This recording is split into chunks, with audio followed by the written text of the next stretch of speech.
সুপ্রিয় শিক্ষার্থীরা, আশা করি সবাই ভালো আছো, সুস্থ আছো। আমি তোমাদের তানিয়া ম্যাডাম বলছিলাম। চলে আসলাম তোমাদের ফিনান্স ব্যাংকিং ও বিমা ক্লাসটি নিয়ে। আজকে আমাদের ফিনান্স ব্যাংকিং বিমা প্রথম পত্রের উপরে 3 নম্বর ক্লাস, আমরা ক্লাস 3। গত ক্লাসে আমরা আলোচনা করেছিলাম আমাদের ঋণ পরিশোধ সূচি নিয়ে, যে কিস্তির টাকা থেকে আমরা কীভাবে ঋণ পরিশোধ সূচি তৈরি করতে পারি, যে আসল কত, কিস্তির টাকার যে অংশটা, কিস্তির টাকার অংশের মধ্যে আসল কত টাকা বা সুদের অংশ কত টাকা, একটা চার্টের মাধ্যমে আমরা দেখিয়েছিলাম। হয়তো তোমাদের মনে আছে, বা না দেখে থাকলে ক্লাসটা দেখে নেবে। এর আগে অনলাইন ক্লাস দিয়ে দেওয়া আছে, তোমাদের ওখানে সেভ করা আছে গ্রুপটাতে। তাহলে দেখো, আমরা গত ক্লাসে বলেছিলাম যে কিস্তির অঙ্কের উপরে আমরা আরেকটা ক্লাস করে আমরা এই ক্লাসটার মধ্যে EAR এর একটা অঙ্ক করবো। EAR এর অঙ্কটা করলে আমাদের মোটামুটি এই চ্যাপ্টারটা শেষ হয়ে যাবে, তখন আমরা নেক্সট চ্যাপ্টারে যেতে পারবো। ঠিক আছে, আমরা নেক্সট যেটা করবো সেটা হচ্ছে দ্বিতীয় পত্রের উপরে আমরা একটা চ্যাপ্টার শেষ করব। তারপর আবার ফার্স্ট পেপারের ম্যাথের চ্যাপ্টার, যে অধ্যায় 7 চ্যাপ্টারটা আছে, ওটা আমরা ধরবো ইনশাল্লাহ। আচ্ছা, তো আসো, আমি এখানে একটা প্রশ্ন লিখেছি, প্রশ্নটা আমরা দেখবো।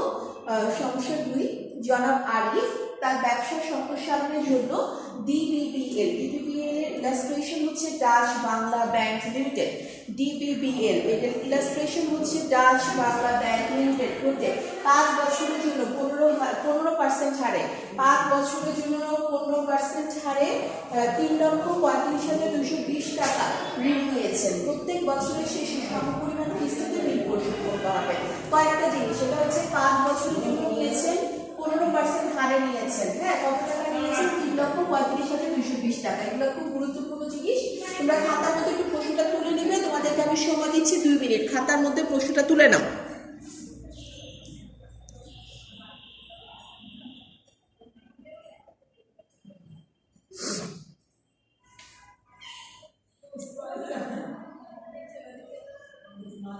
ওকে, আমরা কাজ শুরু করব। এখানে প্রথমে বলা আছে আমাদেরকে, এখানে দুটো রিকোয়ারমেন্টের কথা বলেছে।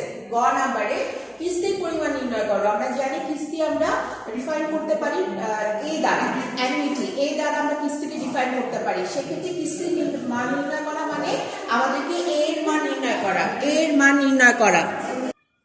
ওকে, আমরা অঙ্কটা শুরু করবো। আশা করি তোমরা প্রশ্নটা তুলেছো। আমরা অঙ্কটা শুরু করবো এখন। তাহলে দেখে আসো। প্রথমে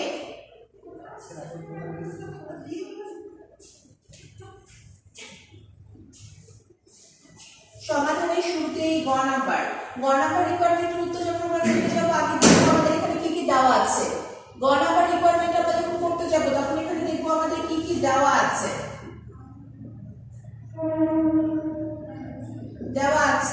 আমি যে তিনটা নিচে আন্ডারলাইন করেছি, ডাবল আন্ডারলাইন করেছি, এগুলো লিখবো। প্রথমে 5 বছর, এটা কিসের মান? 5 বছরের কিসের মান? এটা হচ্ছে এর এর মান, নাম্বার অফ ইয়ার্স 5 ইয়ার্স, 5 বছর। হ্যাঁ, তারপরে দেওয়া আছে 15% হার সুদে, এটা আয়ের মান, ছোট হাতের আয়। 15% বা 0.15, 15% বা 0.15। তারপরে দেওয়া আছে 3,35,220 টাকার ঋণ নিয়েছেন, মানে আজকের দিনে ঋণ নিয়েছেন, 5 বছর পরে না। তাই আজকের দিনে ঋণ নিয়েছেন 3,35,220 টাকা। তার মানে এটা PVA মান।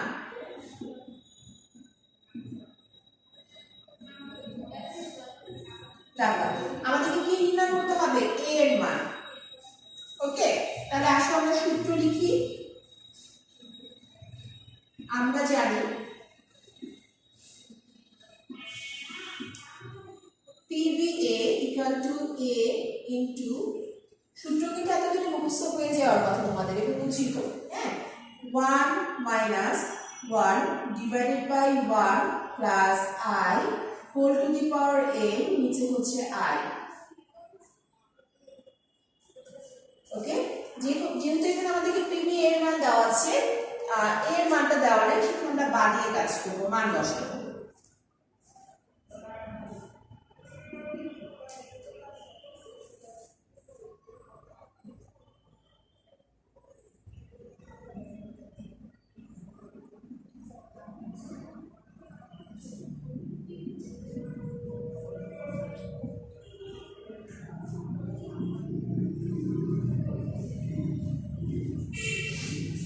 এই হচ্ছে আমাদের মান।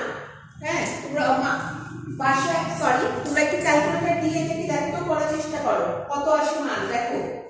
নিজেদের জিনিসটা প্র্যাকটিস করা ভালো।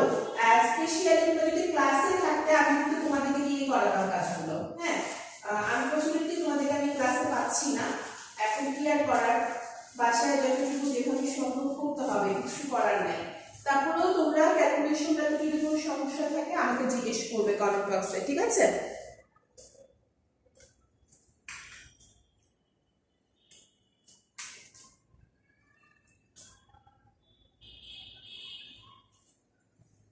আচ্ছা, আমি পাশে করে দিচ্ছি।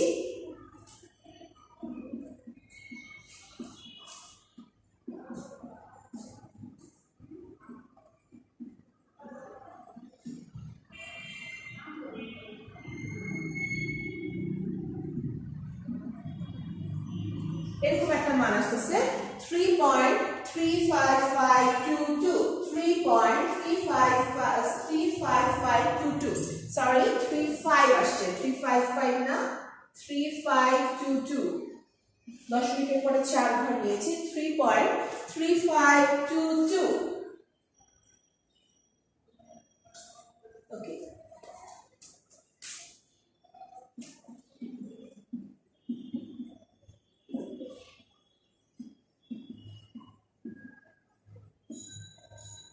তিন লাখ 35,220। এটা কি করলাম আমরা? পক্ষান্তর করলাম।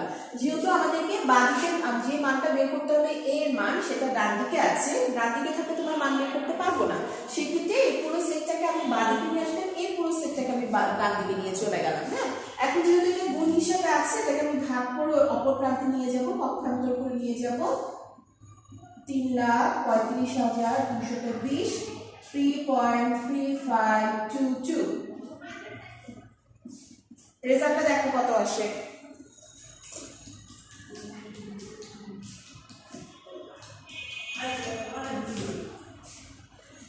1 লক্ষ টাকা। সামথিং কিছু দিয়ে আসতেছে, বাট ওটা হচ্ছে তোমার দশমিকের পর আমরা ধরতেই পারি।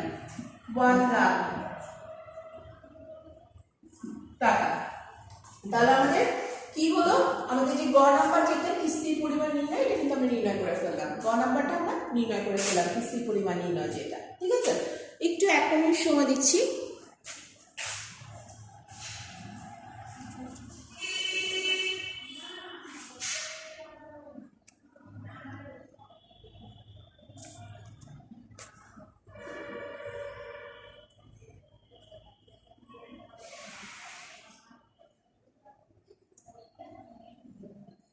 ঠিক আছে, আমাদের এটা মোটামুটি তোলা সম্ভবত শেষ। তোমাদের আমরা যাব পরের রিকোয়ারমেন্টে, যেখানে বলা আছে ঋণ পরিশোধ সূচি প্রস্তুত করো। ওকে, তো চলো।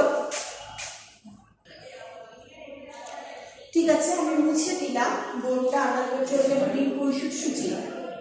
গ নাম্বার, ঋণ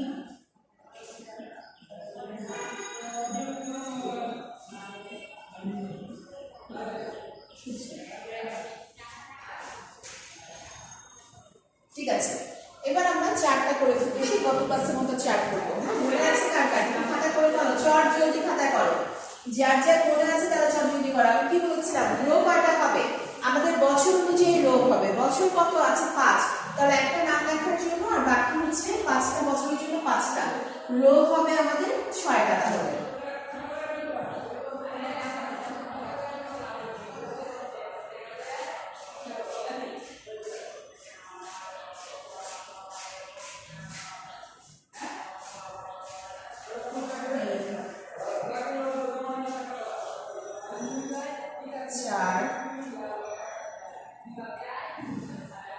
এবং 5। ঠিক আছে, তাহলে আসো প্রথম রোয়ের নাম হচ্ছে আমাদের, কলামের নাম হচ্ছে আমাদের বছর। 1 2 3 4 5। তারপরটা হচ্ছে বছরের শুরুতে, বছরের শুরুতে ঋণের পরিমাণ, বছরের শুরুতে ঋণের পরিমাণ।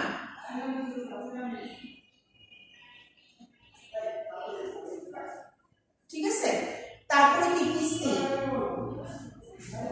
তারপরে হচ্ছে কিস্তি।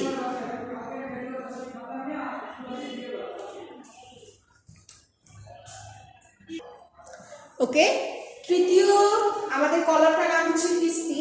কিস্তির পরে চতুর্থ কলামটা হবে সুদ। সুদের যে 15%, এটা তোমরা ব্র্যাকেটে লিখে দিতে পারো। 15% কিন্তু আমরা ইংলিশে অঙ্ক করছি, 15% লিখে দিতে পারো। সুদ, সুদের পর আসবে আসল। আসলের পরে আসবে বছরের শেষে ঋণের পরিমাণ।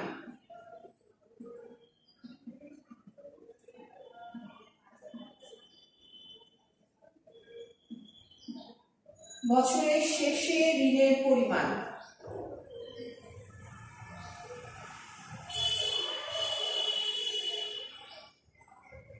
ঠিক আছে, এই হচ্ছে আমাদের চারটা। এখন প্রথমে হচ্ছে আমরা কিস্তিগুলো বসিয়ে দিব। কিস্তি 1 লক্ষ টাকা করে এসছে, আমরা কিস্তিগুলো বসিয়ে দিব।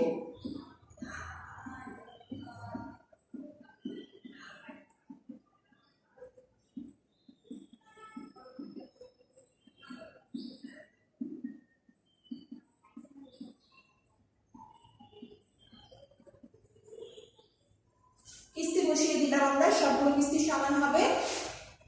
নেক্সট হচ্ছে আমাদের বছরের শুরুতে ঋণের পরিমাণ কত ছিল? 3,35,220। 3,35,220 টাকা। 3,35,220 টাকা ছিল বছরের শুরুতে ঋণের পরিমাণ। হ্যাঁ, আমরা এরপরে কি করব বলতো? আমরা এরপরে এটার উপরে সুদ নির্ণয় করবো যে 3,35,220 টাকার উপরে সুদ কত আসে। সুদ হচ্ছে 15%। সুদ হচ্ছে 15%। গত অঙ্কের মতো আমি আবার একটু উপরে লিখে দিই।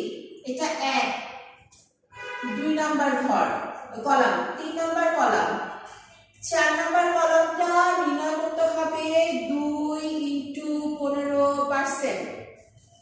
5 নাম্বার কলামটা নির্ণয় করতে হবে 3 - 4। 3 নাম্বার কলাম থেকে 4 নাম্বার কলামটা বিয়োগ দিলে আমরা 5 নাম্বার কলাম পেয়ে যাব। 6 নাম্বার কলামটা নির্ণয় করতে হবে 2 - 5। 2 নাম্বার কলাম থেকে রো থেকে 5 নাম্বারটা বিয়োগ করলে আমরা 6 নাম্বার কলাম পেয়ে যাব। ওকে, তাহলে 3,35,220, 3,35,220 এটার উপরে 15% সুদ আসে কত? হিসাব করো ক্যালকুলেটরে। 50,283। 50,283 সামথিং আসলে 50,283। 50,283। এবার আমরা কি করব? 5 নাম্বার কলামটা তৈরি করব। 5 নাম্বার কলাম তৈরি করতে গেলে 5 নাম্বার কলামের এখানে প্রথম ঘরে লিখব। এটা লিখতে গেলে কি করতে হবে? 3 - 4। 3 নাম্বার ঘরে আছে 1 লাখ, 4 নাম্বার ঘরে আছে এখানে 50,283। এটা থেকে এটা বাদ দিতে হবে। এটা থেকে এটা বাদ দিলে যা থাকে এখানে তাই আসবে। তাহলে ক্যালকুলেটরে কত আসে? 49,717। 49,717। তাহলে হয়ে গেল প্রথম কলামের আমাদের প্রথম 5টা ঘর। এরপর চলে যাবে 6 নাম্বার। 6 নাম্বার ঘর বলেছে 2 নাম্বার কলাম থেকে 5 নাম্বার কলাম বাদ দিতে হবে। 2 নাম্বারে আছে হচ্ছে 3,35,000। আমি কিন্তু যা কিছু করি না কেন সেটা শুধু প্রথম বছরের জন্য করছি। এখন আমি অন্য ঘরগুলোতে যাবই না, একদম যাব না। তাহলে দেখো আমাদের 2 নাম্বারে এখানে আছে প্রথম বছরে 3,35,220 আর 5 নাম্বারে আছে 49,717। 49,717। তাহলে 3,35,220 থেকে 49,717 বিয়োগ করো। বিয়োগ করে দেখো কত আসে। আসে আমাদের 2,85,503। 2,85,503। 2,85,503।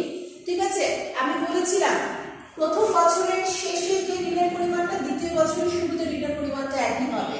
তাহলে 2,85,503 আমরা অ্যাকাউন্টিং করে আসছি। ব্যালেন্স পিডি, ব্যালেন্স সিডি মনে আছে? ব্যালেন্স সিডি যেটা আসে পরের বছর ব্যালেন্স পিডি সেটা আসে। আমরা সেরকম বছরের শেষে যেটা সেটা প্রথমে ট্রান্সফার হয়ে যায়। ওকে, 2,85,503। 2,85,503 এর 15% সুদ নির্ণয় করো। কত হয়? 42,825। 42,825। ওকে, তারপর আমরা তার 5 নম্বর কলাম নির্ণয় করব। বলেছে 3 - 4। কিস্তি থেকে সুদ বাদ দিতে হবে। কিস্তি থেকে সুদ বাদ দিতে হবে। এটারও যেমন কিস্তি থেকে সুদ বাদ দিয়েছি, এটারও কিস্তি থেকে সুদ বাদ দিতে হবে।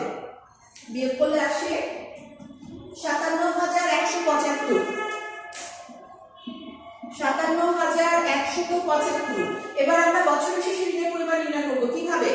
শুরু থেকে আসল বাদ দিব, 2 নাম্বার থেকে 5 নাম্বার বাদ দিব। 2 নাম্বার থেকে 5 নাম্বার বাদ দিলে আমাদের আসতেছে 2,28,328,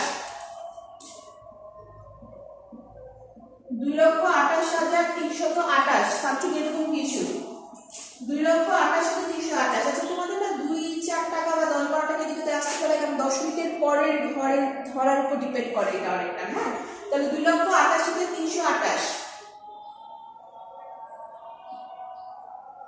এটা চলে যাবে তৃতীয় বছর শুরুতে। তৃতীয় বছরে তাহলে আমাদের এখানে সুদের পরিমাণ কত আসে? তৃতীয় বছরে সুদের পরিমাণ আসবে 15%। যদি 2,28,328 উপর 15% ধরে আমরা আসবে 34,249 টাকা, 34,249 টাকা। ওকে ওকে, তাহলে আমরা আসল নির্ণয় করব কিভাবে? কিস্তি থেকে সুদ বাদ দিব। কিস্তি থেকে সুদ বাদ দিলে আমাদের আসছে 65,751 টাকা, 65,751 টাকা, 65,751 টাকা।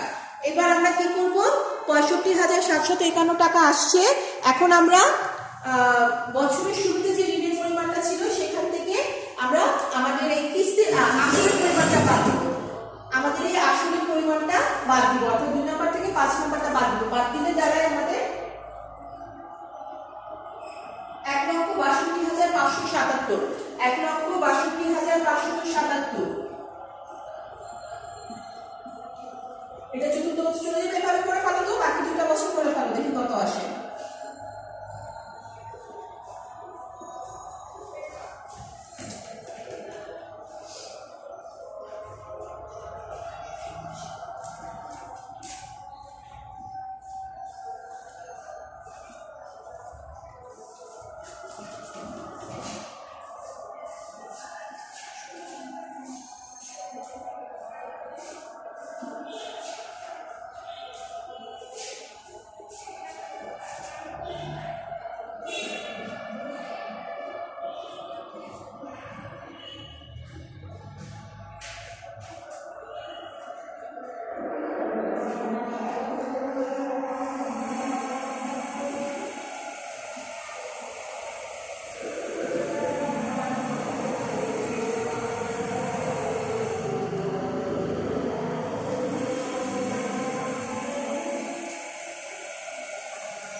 তাহলে আমাদের চতুর্থ বছর শেষে ঋণের পরিমাণ আসছে 86,964।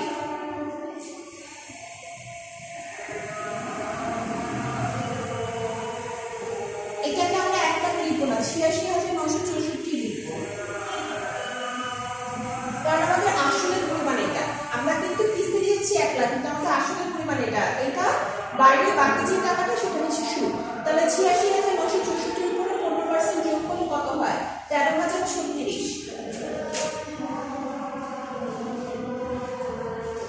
এবার এটা থেকে এটা মানে কিস্তি থেকে সুদ বাদ দিলে দেখবে এটা আসে। না আসলেও এটা করার চেষ্টা করবে। 86,964 তোমাদেরকে বলেছিলাম এখানে একটু ট্রিকি হতো তোমাদেরকে। 86,964, যাতে এখানে আমি 2 থেকে 5 যখন বাদ দিব এখানে 0 আসে। ঠিক আছে? অর্থাৎ আমি যখন 2 থেকে 5 দিয়ে তো আমি এই ঘরটা নির্ণয় করবো, 2 থেকে 5 যখন বাদ দিব তখন যেন আমার এখানে 0 আসে, এটা আমাদেরকে মাথায় রাখতে হবে। আর এই 1 লাখ টাকার সুদ আমি শেষের বছর দিয়েছি, তার মধ্যে থেকে আসলে পরিমাণ 86,964, কিন্তু সুদ আছে 13,036 টাকা। ক্লিয়ার? তাহলে এই হচ্ছে আমাদের ঋণ পরিশোধ সূচি। ঋণ পরিশোধ সূচি, একটা মিনিট দিচ্ছি, অঙ্কটা তুলে নাও। অঙ্কটা তুলে নিয়ে আমরা চলে যাব আরেকটা নতুন সূত্রের কাজে।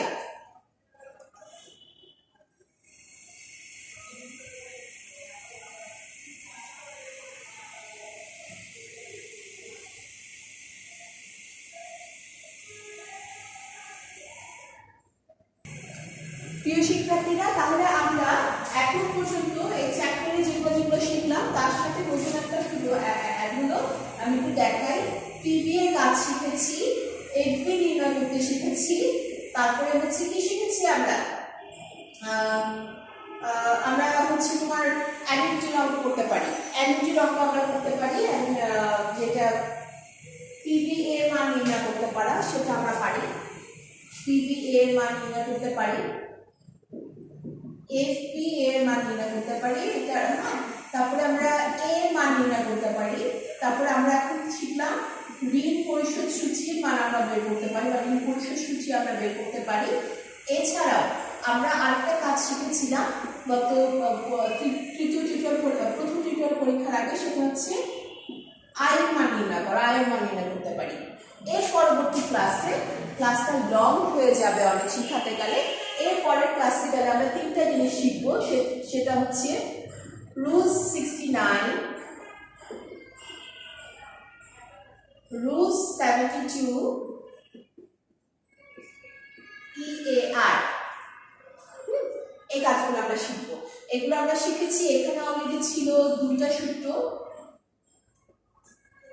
সূত্র, এখানে ছিল একটা সূত্র, পিভি এতে ছিল চারটা সূত্র, এফপি এতে ছিল চারটা সূত্র। এর তো আমরা এগুলো দিয়ে নির্ণয় করেছি। ঋণ পরিশোধ সূচি একটা, আই যে কোনো সূত্র দিয়ে আমরা করতে পারি। রুল 69 এর একটা দুটো সূত্র, 72 এর দুটো সূত্র, একদম ছোট, একদম ইজি। আর ইএআর তো যাদের মনে আছে এসএসসি তে করে আসছি আমরা, ইএআর হ্যাঁ, এফেক্টিভ অ্যানুয়াল রেট, যেটা আমরা এটা করে আসছি এসএসসি তে। আমি জাস্ট এখানে আরেকবার করাবো, তাহলে আমাদের অধ্যায় 3টা এখানে শেষ হয়ে যাবে। ইনশাআল্লাহ আমরা দ্বিতীয় পত্রে যাব, দ্বিতীয় পত্রের একটা চ্যাপ্টার কমপ্লিট করব, আবারও প্রথম পত্রতে আসবো। ঠিক আছে, আজকে ক্লাস এতটুকুই। প্লিজ তোমরা বাসায় একটু পড়ালেখা করো, হ্যাঁ। বিশেষ করে যে সেকেন্ড পেপারটা, যে থিওরির ব্যাপারগুলো আছে, ম্যাডাম হয়তো কিছু কিছু জিনিস তোমাদেরকে দেখিয়ে দিব বা বুঝিয়ে দিব, কিন্তু যে জিনিসগুলো বোঝার মতো বা নিজে বুঝতে পারছো, সেগুলো বাসায় রিডিং করে পড়াগুলো কমপ্লিট করার চেষ্টা করো। যত তুমি আগাবে তোমার কিন্তু স্কোর, তোমার রেজাল্ট তত ভালো আসবে। ভালো থাকো, সুস্থ থাকো সবাই। আল্লাহ হাফেজ।